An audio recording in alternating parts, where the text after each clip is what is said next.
Eu quero fazer uma reflexão rápida com vocês. E na verdade me parece que vou dizer tudo aquilo que aqueles que passaram aqui já disseram. Talvez só mostrando um pouquinho mais um contexto bíblico sobre Deus, você e seu negócio, sobre essa visão de crescimento, de relacionamento, de consagração, de entender que não há problema nenhum no enriquecimento individual. Deus sempre deixou isso muito claro, mas também sempre houve uma claridade muito grande, que o propósito sempre foi o coletivo. É só você olhar, Noé é chamado para resolver um problema coletivo. Sempre que um problema aparece, alguém precisa se levantar para solucioná-lo, para atender a demanda. É assim que a vida funciona. Há um problema, Deus precisa de um povo, então Abraão dá para resolver. Há um problema, o Egito tem uma crise, então alguém precisa resolver. Há um problema, meu povo precisa ser liberto, então alguém precisa ir ao Egito, libertar um povo. Há um problema, os filisteus estão se opondo a Israel, então alguém tem que matar o gigante, alguém tem que vencer os midianitas, alguém tem que se transformar em rei. Há um problema, as nações enriqueceram e se fortaleceram, então vamos ter um rei rico, sábio, poderoso, como Salomão. Jesus deixa os céus para vir à terra, para quê? Para trazer um produto que na terra não tem. Que produto é esse? Um sangue inocente, puro, santo. Porque nós estamos ouvindo aqui desde 2 da tarde, de 14 horas, que resolver problemas é aquilo que traz enriquecimento. Talvez não traga prosperidade, mas com certeza traz dinheiro. Se você quer dinheiro, resolva problema de pessoas. E quanto maior for o nicho de solução, de problemática, mais dinheiro você ganha. Um cara recebe notoriedade porque cria um computador, mas um indivíduo que pega um computador e bota em todos os lares, esse fica milionário, bilionário. Porque quanto maior for o seu poder de ação, inevitavelmente mais oportunidades você tem de receber notoriedade e de trazer para a sua vida enriquecimento. Nós trabalhamos muito mais do que dinheiro, porque nós trabalhamos com prosperidade. E riqueza me parece que é ter muito de uma coisa só, e prosperidade é ter mais do que o suficiente de tudo aquilo que se precisa. Mas eu sei, eu não sou tolo, eu sou pastor, eu lido com gente e sei que o que gente está procurando, na maioria das vezes, é grana. Mas eu aprendi também que quem trabalha para Deus, por exemplo, por dinheiro, também pode trabalhar para Satanás por um salário maior. Se o assunto é grana, é só business, é só negócio. Então eu preciso te mostrar que não há problemas, desde que você entenda os princípios. E vou gastar 20 minutos, no máximo 30 com vocês. Mas quando nós vamos entender o ambiente de criação, os códigos do início, talvez só em observar o primeiro capítulo de Gênesis, eu já descubro a melhor maneira de conduzir a minha vida aqui nessa terra. E eu tenho falado para aqueles que caminham comigo aqui, porque o modelo da criação é o modelo de uma vida de sucesso. É só você replicar em qualquer área da sua vida e você vai ver que as adversidades, elas vão surgir, porque enquanto tivermos no mundo, teremos aflições. Por mais corretamente que você viva, as adversidades farão parte dos processos que você vai enfrentar. Mas eu acho que vale a pena primeiro entender como tudo começa. No princípio cria Deus céus e terra. Esse versículo já me diz que uma coisa vem primeiro que a outra. O céu vem primeiro, a vontade de Deus vem primeiro. O que tem no céu? A vontade de Deus. Seja feita a sua vontade, assim ou aqui na terra, como ela é feita no céu. Você já ouviu: juntai tesouro onde? No céu, onde ladrão, traça e ferrugem não pode roubar. Buscai primeiro o reino de Deus e a sua justiça, e as demais coisas vos serão. Isso.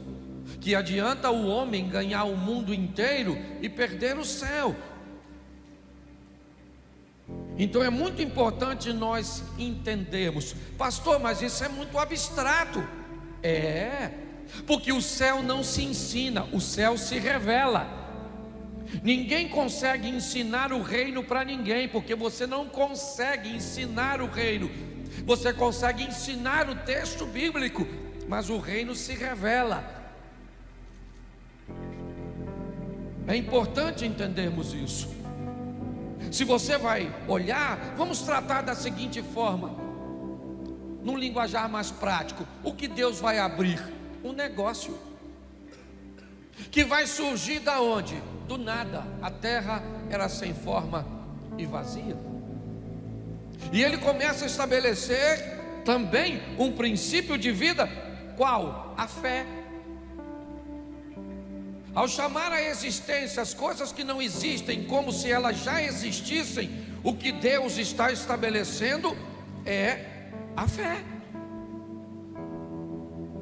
É isso. O que a Bíblia está dizendo é que se eu quero ter uma vida vencedora, próspera nessa terra, primeiro eu entendo que o reino de Deus é prioridade. Os céus vêm primeiro. Há um tempo atrás, alguém queria dar o dízimo na igreja aqui, sendo membro de outra igreja, e eu disse para essa pessoa que não podia dar. E ele me disse que eu não sabia o valor do dízimo dele, porque se eu soubesse, eu receberia. E eu disse para ele que não interessava o valor do dízimo dele, ele não era grande o suficiente para comprar meu princípio, por maior que fosse o valor. Nós precisamos entender que os princípios não podem ser quebrados, que os céus vêm primeiro, que a fé é base de vida. É assim que funciona. E que a primeira coisa que Deus vai criar é luz, é conhecimento, é informação. Antes de fazer qualquer coisa, Deus diz: haja luz. Uma palavra muito associada com conhecimento, e as trevas têm associação com ignorância. O que você sabe sobre o que você faz? O que você sabe sobre o que você vende? O que você sabe sobre o que você representa? Vá tentar evangelizar alguém sem conhecer o evangelho, e muitas vezes alguém desmonta todo o seu argumento com uma pergunta que você não consegue responder. Quanto mais conhecimento, quanto mais informação você obtiver daquilo que você quer fazer, maior a possibilidade de êxito. Hoje eu vejo pessoas tentando construir coisas num ambiente de escuridão. Você quer o quê? Quer vender o quê? O que você sabe sobre esse produto que você quer. Provavelmente você só quer vender porque descobriu que alguém vendeu e ficou rico. E se alguém está ganhando dinheiro, é isso que você faz, você replica. E muitas vezes, mesmo replicando algo que deu sucesso na vida de outro, você fracassa. E isso provavelmente vai te machucar mais ainda. Quer casar? Leve luz. Quer arrumar amizade? Leve luz. Quer estudar? Ilumine. Traga luz para saber se aquilo que você está planejando fazer vai trazer para você o resultado que você espera. Porque eu vejo gente que está com 50 anos estudando ainda para uma hora arrumar emprego. O que você faz? Não, estou me especializando. Pô, deve ser para ir para o céu, para trabalhar lá, ou para o inferno. Porque está... Você conhece alguém assim? Não precisa levantar a mão. Tá certo? Mas é importante nós entendermos isso. E aí eu peguei 3 exemplos rapidinhos aqui. Dá para botar o texto para mim, Henrique? Tá? Então coloca aí. 2 Crônicas, capítulo 29, verso de número 8. Vamos lá rapidinho. 2 Crônicas 29, 8. Por isso a ira do Senhor caiu sobre Judá e sobre Jerusalém, e ele fez deles objeto de espantos, horror e zombaria, conforme vocês podem ver com os seus próprios. Preste atenção, estou falando de Ezequias. 25 anos de idade tem esse garoto, esse jovem, quando assume a bomba, o reino falido deixado pelo seu pai. Pensa num cara, Zé Mané, Zé Ruela, é o pai de Ezequias. O nome dele é Acais. O cara foi tão ruim, Eliezer, que até na hora de enterrar ele, não botaram no mesmo túmulo dos outros que estava morto. Parece que o defunto ia reclamar: não põe aqui. Pegaram ele e falaram: isso é ruim demais, bota num sozinho aí para não ter reclamação. Quem sabe ele não ressuscita na ressurreição do Cristo. E aí o reino caiu na mão de um garoto de 25 anos de idade. Porque problema não tem idade para aparecer, meu filho. A hora que ele chegou, problema só cria 2 tipos de pessoa: a vítima ou os fortes. É assim que funciona. E se está ferido e acha que sua saliva tem substância terapêutica, lamba suas feridas. Se não, meu irmão, erga a cabeça e vamos embora, vida que segue. O que nós temos aqui? Nós temos um problema. O que nós temos aqui é um problema. Por quê? Porque Jerusalém está sendo atacada o tempo inteiro, e agora por assírios ou por sírios, arameus, agora me falha a memória, mas ele está enfrentando a adversidade. Esse é um problema, e esse problema precisa ser resolvido. Isso precisa ser sanado, e alguém vai ter que se levantar para resolver. Mas como é que eu resolvo um problema? Pastor, eu não sei como resolver. Capítulo 29 ainda, põe para mim, verso 5, volta aí. E disse: escutem-me, levitas, consagrem-se agora, e consagrem o templo do Senhor, o Deus dos seus antepassados, e tire tudo que é impuro do santuário. Verso seguinte: nossos pais foram infiéis, fizeram o que o Senhor nosso Deus reprova e o abandonaram, desviaram o rosto do local da habitação do Senhor e deram-lhe as costas. Verso 7: também fecharam as portas do pórtico, apagaram as lâmpadas, não queimaram incenso, nem apresentaram holocausto no Deus, ou no santuário para o Deus de Israel. Preste atenção. Enquanto no verso 8 nós temos o problema, do verso 5 ao 7 nós temos o causador do problema.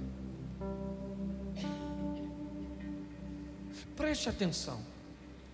Ezequias tem um problema, mas para resolver ele precisa saber o motivo pelo qual aquele problema aconteceu.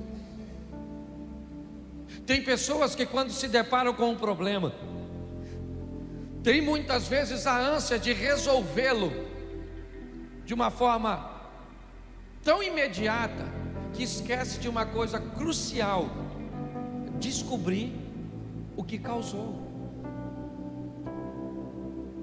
Fazendo uma leitura, e é isso que ele faz. Ele diz: olha, nós temos um problema. Qual é? A humilhação, o escárnio, toda a dor que nós estamos vivendo. Mas o que aconteceu? Por que é que aconteceu? Ele diz: eu vou explicar. Nossos pais viraram as costas, não queimaram não queimaram incenso, não adoraram ao Senhor. Ele descobre então o motivo. Hoje você tem um problema na sua empresa, beleza, está tudo certo. Qual é o problema? Falta de grana. Qual é o problema? Eu não vendo. Qual é o problema? Eu não consigo pessoas qualificadas. Tá bom. Se você tem um problema, você precisa descobrir o que você precisa fazer. Bom, se quando você vai arrumar um funcionário qualificado você quer pagar banana, não se espante se você só tiver macaco trabalhando para você. Pessoas qualificadas, elas precisam de uma remuneração diferenciada. Então talvez o seu fracasso tenha a ver muitas vezes com a sua postura empresarial. Você precisa descobrir o motivo. Vai lá e olha, e saiba de uma coisa: se ele estiver em você, a visibilidade vai ser muito difícil, porque defeito em nós é como caroço de feijão no dente. Porque caroço de feijão no dente você vê nitidamente, desde que esteja no dente dos outros. Sim, a Bíblia usa um exemplo que eu às vezes acho horroroso, mas, aliás, ela não usa o exemplo, eu uso o exemplo para dar discernimento ao texto. Examinai o homem a si mesmo e vede se não está reprovado. Para mim não tem nada mais expressivo, exemplo de autoexame, do que limpar-se no banheiro. Sim, você vai no banheiro, faz suas necessidades, você limpa e joga o papel fora? Sim ou não? Sim ou não? Claro que não. Você limpa, examina aí. Eu acho que não está bom não, aqui não. Vou jogar isso aqui fora. Aí você pega de novo, passa, joga fora? Não, limpa. A direita limpou, mas a esquerda ainda está meio danificada.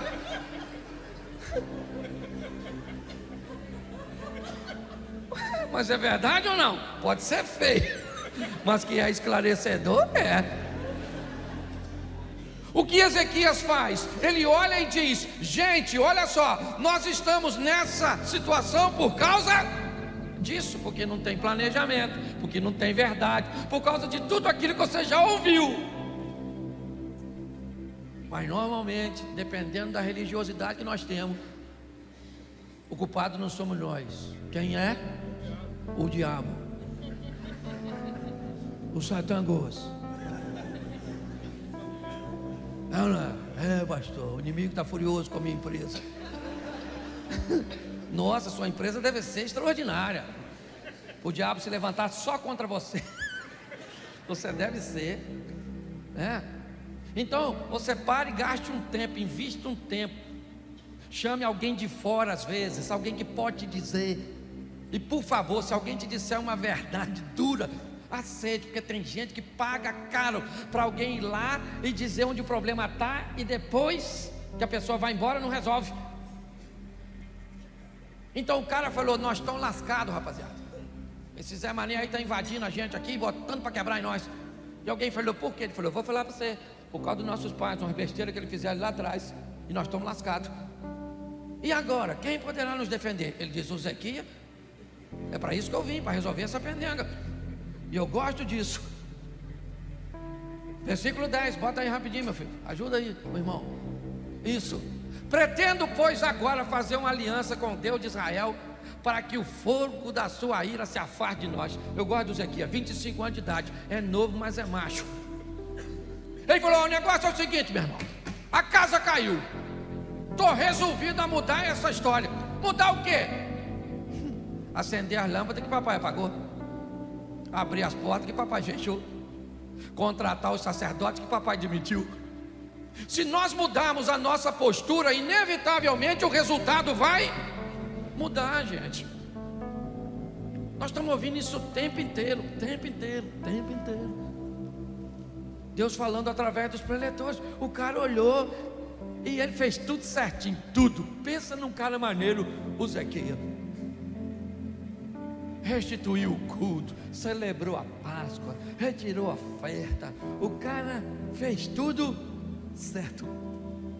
E quando você faz tudo certo, qual é a canção que você gostaria de cantar? Vai dar tudo certo.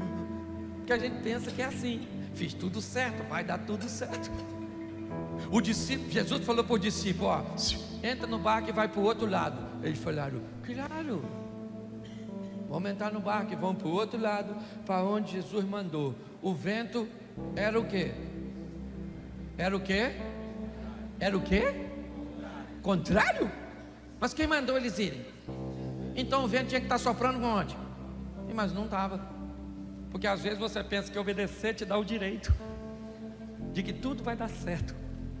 Esse cara fez tudo certinho. Mas dá uma olhadinha nesse texto aqui, capítulo 32, verso de número 20. 2 Crônicas 32, 20. Por isso o rei Ezequias e o profeta Isaías, filho de Amós, oraram aos...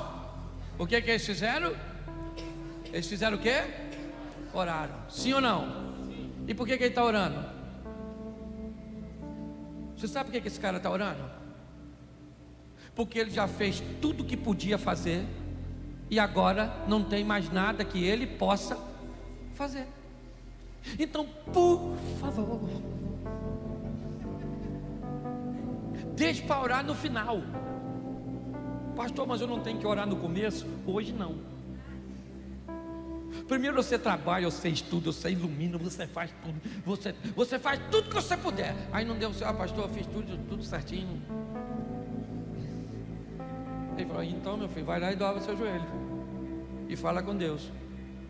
Porque Ezequias fez tudo. Sabe o que aconteceu? O inimigo mais poderoso da terra naquela época, um tal de Senaqueribe, um cara fera, cercou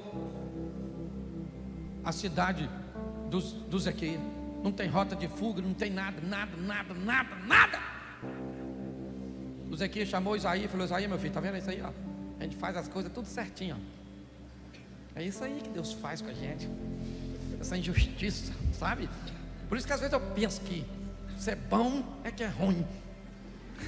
Porque tem gente no meio da diversidade já fica com o coração.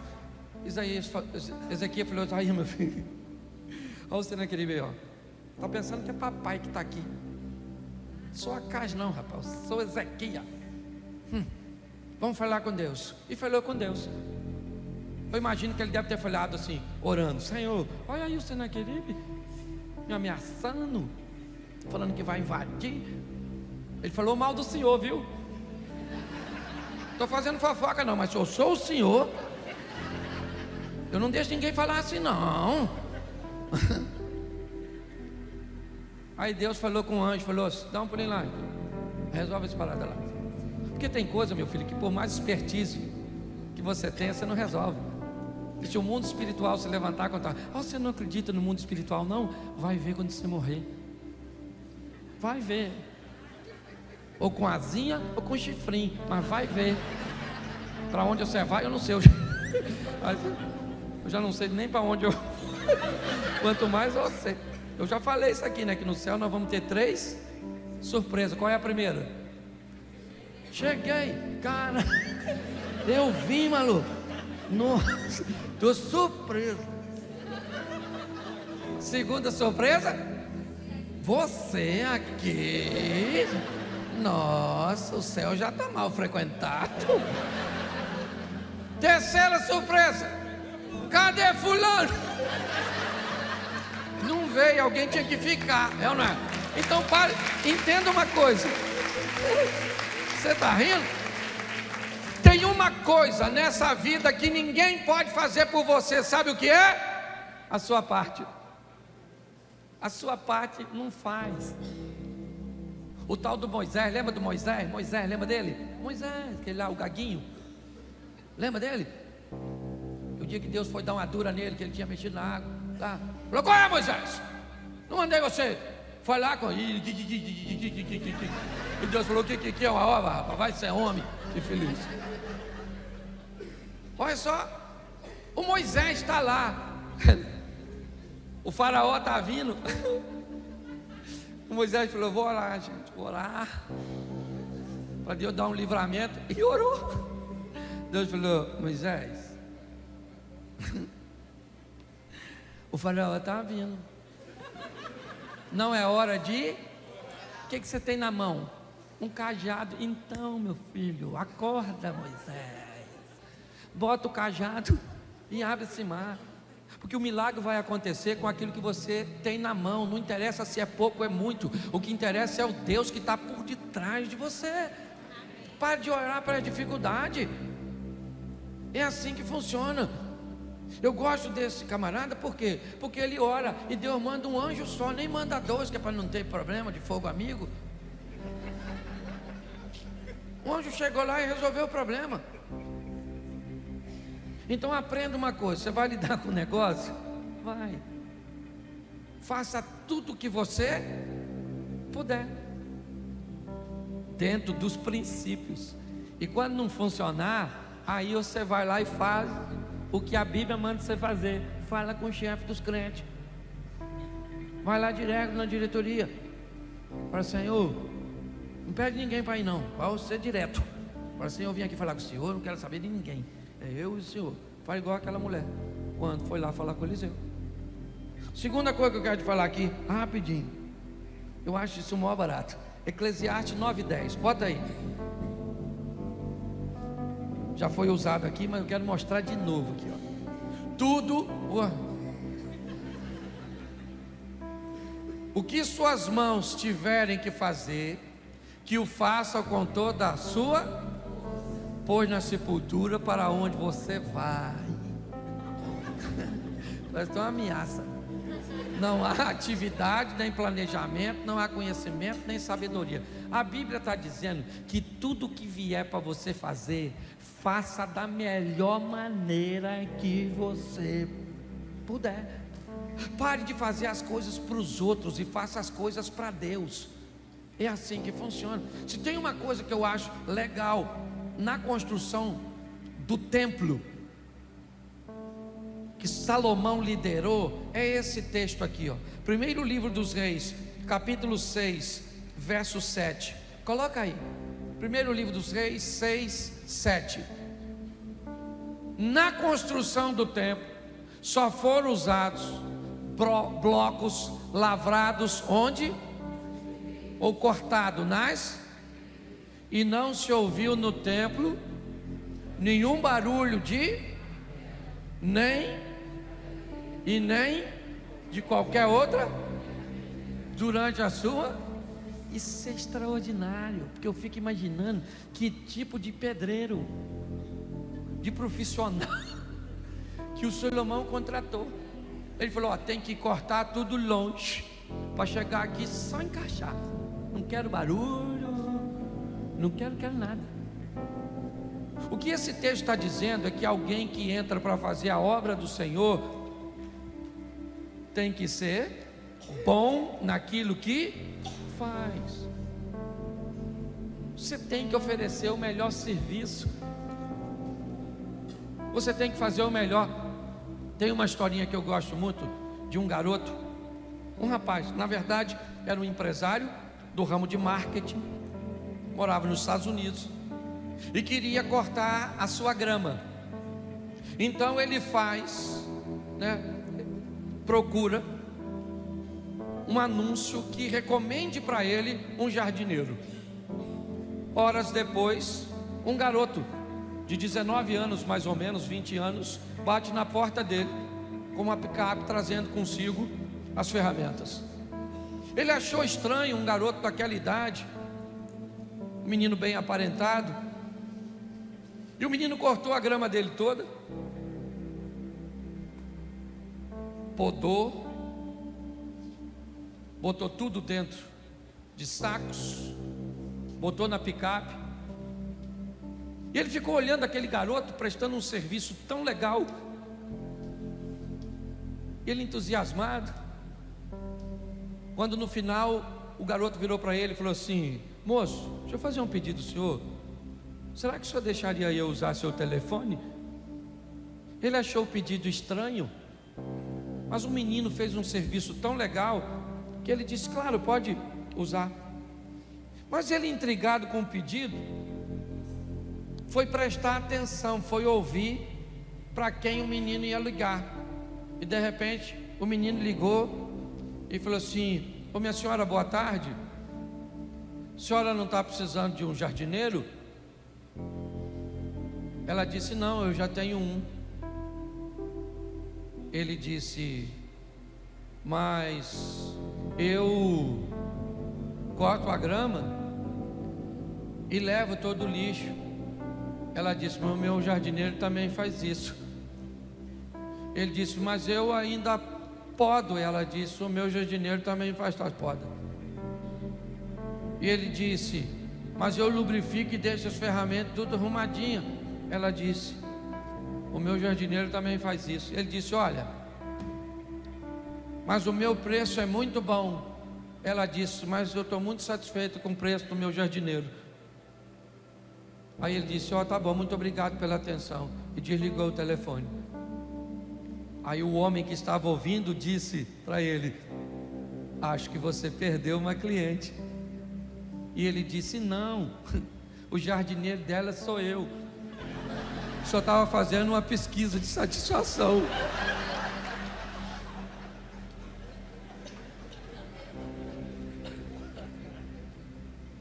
Você sabia que quando você presta um serviço ruim ou você dá um exemplo negativo, isso se replica 3, 4 vezes ou até mais do que quando você faz um serviço bom?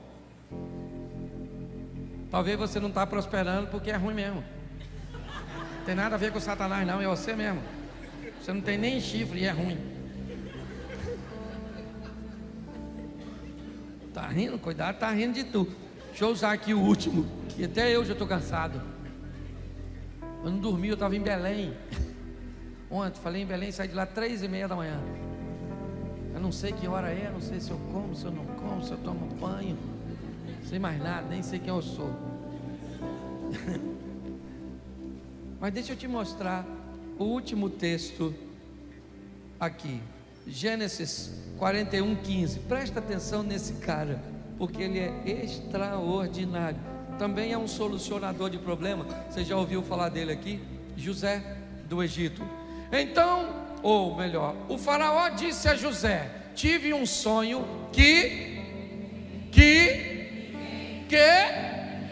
ninguém consegue, mas ouvi falar que você, ao ouvir um sonho, é capaz de interpretar.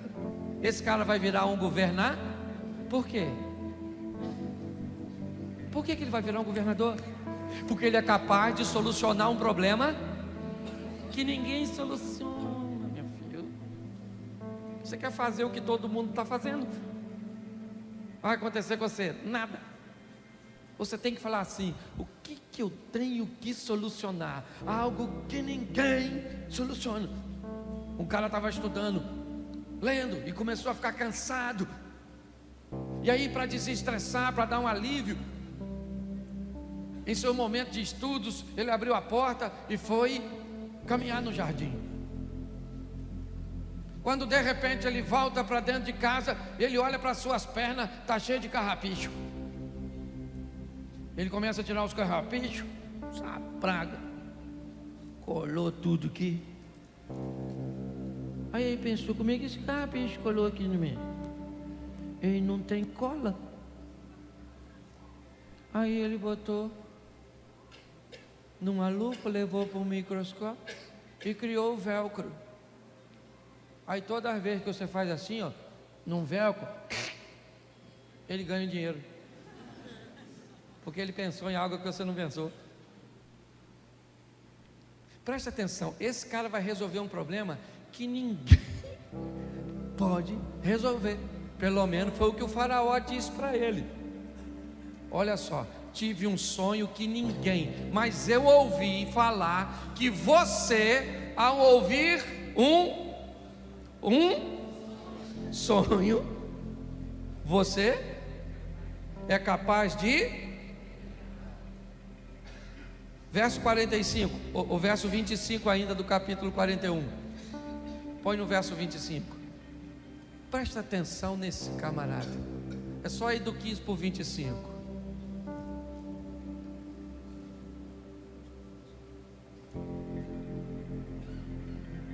Só um minutinho que eu dei o versículo errado. Isso. É o verso 16, perdão, primeiro. Olha o que José falou. Respondeu-lhe José: isso não depende de... Ou seja, interpretar não depende de... Mas Deus dará ao faraó uma resposta. Preste atenção no que esse cara está respondendo. Ele está conversando com quem? Com o faraó, que se acha um Deus. Aí o faraó fala para ele assim: eu ouvi falar que você é capaz de solucionar um problema que ninguém soluciona. O que é que ele fala? O faraó: soluciono mesmo. Entendeu? Comigo é assim mesmo. Apareceu o problema, eu soluciono. Não, ele falou: deixa eu falar uma coisa para você, faraó. Eu não soluciono nada, mas eu conheço um Deus que soluciona. Bom, das duas, uma. O que José está dizendo para o faraó, que não é bobo, pode parecer duas coisas: ou ele é um Deus encarnado num homem, ou ele então é alguém que é um homem, mas anda muito perto. E para o faraó qualquer uma das duas coisas serve. O que o Zé está vendendo é o peixe dele. E pensa num cara malandro. É esse tal de Zé. Quando ele fala para o faraó, ele falou: eu não faço nada, mas eu conheço um Deus. Me trouxe para cá por uns caminhos esquisitos. Entrei numa cisterna, fui para a casa de um camarada, que a mulher dele quis pegar eu. Quase que eu peguei a maluca, uma gostosona lá, mas eu fugi. E aí fui preso. Interpretei um sonho dos malucos lá, um morreu, um veio para cá, esqueceu de mim. Estou cansado dessa vida. É muita desgraça para um Zé só. Não, o cara está lá. E agora ele está dizendo para o faraó: não sou eu, mas tem um Deus que vai dar para o senhor uma resposta favorável. Gente, ele está falando com o faraó. Se ele fala algo de ruim, o que o faraó podia mandar? Só por causa da coisa ruim. Eu lembro da história de um rei que teve um sonho que os dentes dele caíam tudo. E ele pegava o único dentinho que ficou e ficava escovando. O dente dele não caiu. No sonho, ele chamou os sábios dele de tudo e falou: gente, estou com um sonho que me perturbou. Sonhei que meus dentes caíam tudo, ficava um dente só. E eu cuidava do dente, o dente caiu. Eu preciso de uma interpretação. Aí chamaram um sábio. Aí o rei falou: sonhei que meus dentes caíam tudo, ficava só, eu escovava e ele caía. O sábio falou: nossa, que coisa ruim. Deixa eu falar uma coisa para o senhor. Os dentes do senhor que está caindo eram os parentes do senhor que ia morrer. E o último dente era o senhor. O rei falou: prende esse miserável, prende essa peste.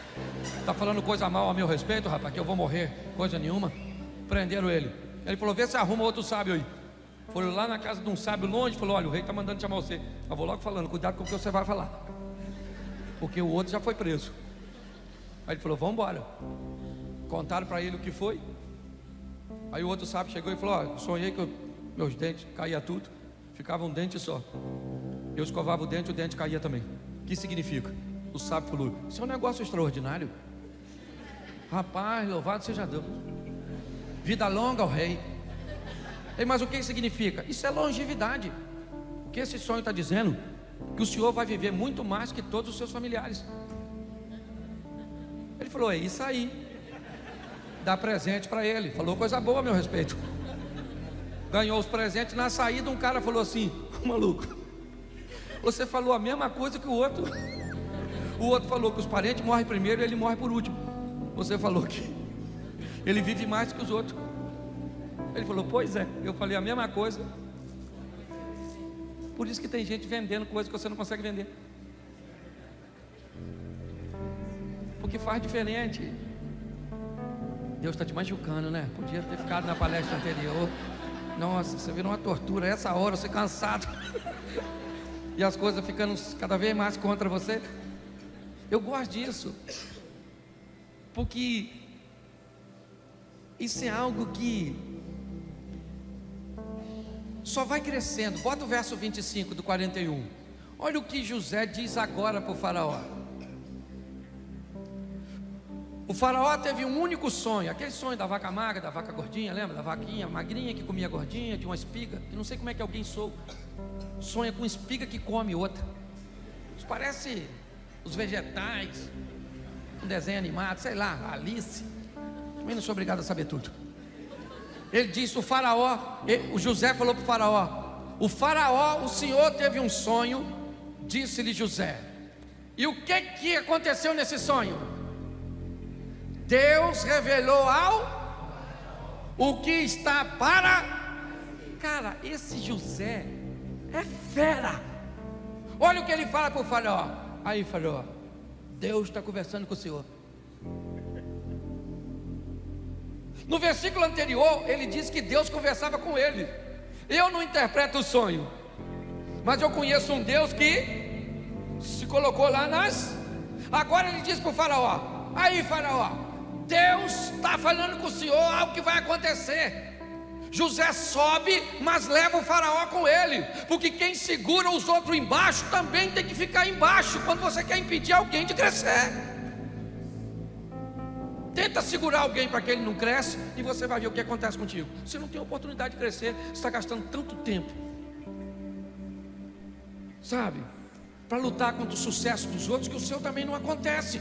Eu gosto desse cara, porque ele agora fala para o faraó: Deus está falando com o senhor sobre o futuro. Faraó, eu imagino o faraó: é isso aí mesmo, Deus conversando com o outro. Pô, esse Zé é maneiro, hein? Fala as coisas que a gente gosta, parece estelionatário. Ficou ruim agora, né? Põe o verso 32. Eu gosto desse diálogo, porque ele é muito maneiro. Olha o que José fala.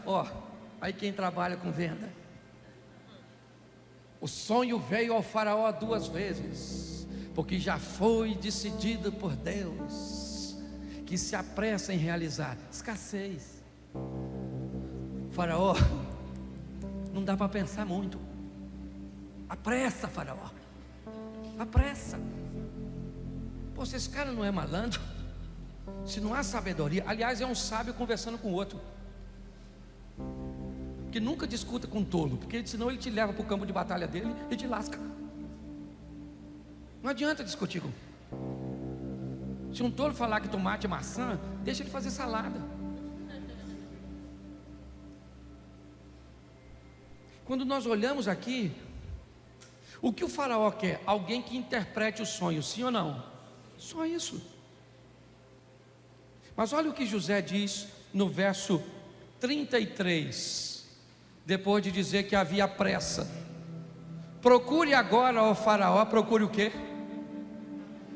Procure o quê, faraó? Um homem. Sou eu. É isso que ele está falando. Procure um homem criterioso. E sabe, um homem aí no seu reino, qualquer um, sabe, que conversa com Deus, que resolve aquilo que ninguém resolve. O cara está vendendo o peixe dele, cara. E muito melhor que isso, levando ou levantando a moral de quem vai comprar, do cliente. Ele diz: um homem criterioso e sábio, e ponha-o onde? No comando da terra do versículo 38. Presta atenção, é o 33. Bota o 34 para eles ver, porque eles não vão ler depois mesmo. Pelo menos lê aqui. O faraó também deve estabelecer supervisores para recolher o quinto da colheita do Egito durante 7 anos de fartura. O cara, para mim, ele não deu essa resposta na hora. Ele falou: faraó, segura a onda aí, porque ele já veio com a solução. Porque rico não fica quem identifica problema, mas sim quem soluciona. O problema ele já sabia: 7 anos de fartura e 7 de... Mas e aí? Ele diz: não, você precisa mudar seu sistema de plantio, mudar seu sistema de colheita, mudar seu sistema de armazenamento, mudar seu sistema de comércio, mude tudo, economize a quinta parte, porque isso dará a você condições de sobreviver o período de verso 38 agora. Por isso o faraó lhes perguntou: será que vamos achar alguém como este homem, em quem está o Espírito Divino? Você sabe por que o faraó disse que tinha nele o Espírito Divino? Porque ele já tinha dito para o faraó que tinha o Espírito Divino conversando com ele. Porque senão o faraó não ia dar mole. Falou: olha o Zé aí, ó. Você vai virar governador. Dá prisão para o governo. Que isso não aconteça no Rio de Janeiro. Nossa, eu tinha nada que falar isso. Caraca, mano.